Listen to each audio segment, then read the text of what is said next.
Nelson, alcoholic addict. It's not my real name. I use a pen name here at LLL Sober. I traveled this week and I noticed I've really grown into loving going to meetings in other areas. I didn't used to. In early sobriety, when I traveled, I just thought, well, it's only 5 days. I'll just plug back into my recovery network when I get home. And the problem is, by day 3 or 4, I was usually noticing that I was starting to slide a little bit spiritually. And on trips where I was by myself, eating crappy gas station food in lonely hotel rooms for long stretches of time, I found myself, I would just get very squirrely in a hurry. And so this week, when I got to go to Wisconsin on a work trip for 4 days, I knew I'd have a better trip if I got to a meeting. And so I did. And it was awesome. I still must think I'm pretty special because every single time I look up meetings in different places, I'm like, oh, holy crap, they have a bunch of meetings out here too. Apparently, there are alcoholics and addicts other than the town I live in. Who knew? And over the years, I've been blessed to I got to the southernmost meeting in the United States once. I was in Key West, Florida. It was the only meeting I've ever been at where there were chickens walking around at the meeting. I went to a meeting once in Western Pennsylvania where I sat down. It was a great meeting, but at the beginning, they took a group conscience whether to allow smoking at the meeting. And I voted no, I'm not a smoker. But everyone else in the room, I'd say 15 other people, they voted yes. And so there was smoking at the meeting indoors. And so I got a really nice dose of recovery, but I also felt like I smoked about 20 secondhand cigarettes. But I loved it. It was great. It was a great spiritual gas tank fill up.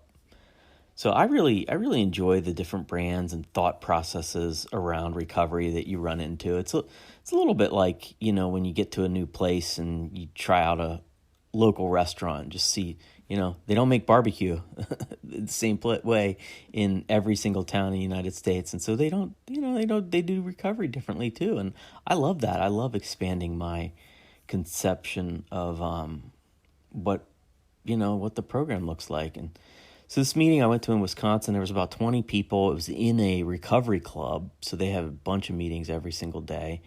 And they did all the normal preamble stuff at the beginning, except they had a spot in the meeting where they just asked, does anybody have any good news or does anybody have any bad news? And so one guy just got up and talked about a good book he was reading. That was cool.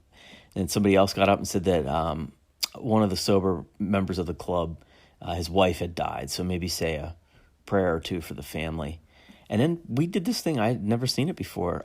We counted off by threes, went around the room, and so there was about 6 or 7 people in each one of the groups.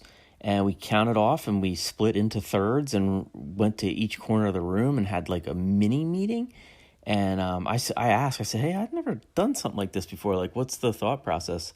And they said it's just a good way to let newcomers come to a big meeting and just break it off into a smaller meeting and everybody gets a chance to share and it just feels less intimidating. And I was like, oh, cool.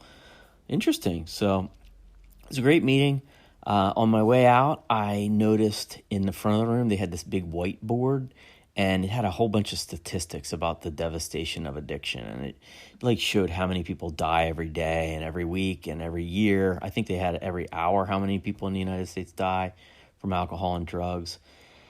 And that impacted me, And at the bottom, I saw they had a bunch of pictures of people who had died over the years from alcoholism or drug addiction. And I wasn't sure how I felt about that, about putting up pictures of people we lost to the disease. I'm not sure that that's the best way to honor them in a semi-public place. But hey, that's just my total 2 cents on it. Nobody asked me for that opinion, and I did not give it. So I kept it in my head, other than this right now, I guess.